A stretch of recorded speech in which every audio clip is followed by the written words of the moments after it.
Oikein paljon tervetuloa kaikille.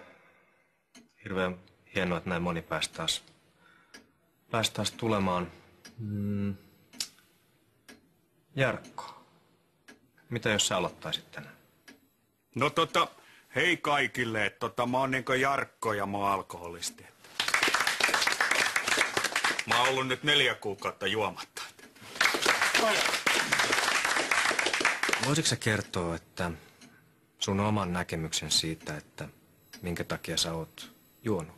No niinku ihan puhtaasti, että perskännissä on vaan niin mukavaa, että sä oot siinä niinku läsnä.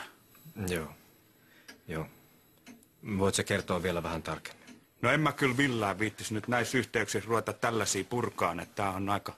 Me ollaan täällä ihan sitä varten. No se on, kato, niin kun sä meet baariin ja otat siinä sen ekan törpön, niin sullehan tulee sellainen eri rento fiilis ja sä niinku rauhoitut siinä.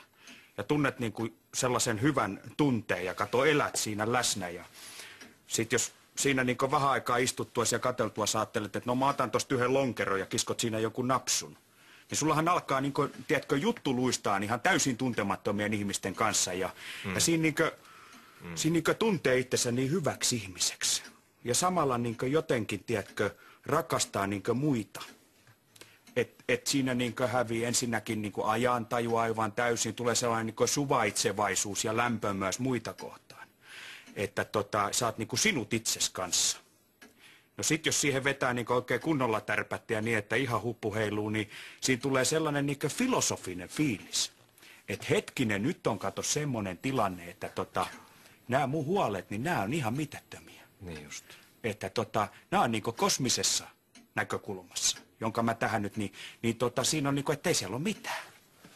Niin siinä tulee sellainen, että tää on vaan saamari, tää on niinku upea hetki. Joo. Oikeastaan mulle tulee tosta mieleen semmoinen kysymys liittyen alkoholiin, jonka mä haluaisin kysyä teiltä kaikilta. Sellainen, että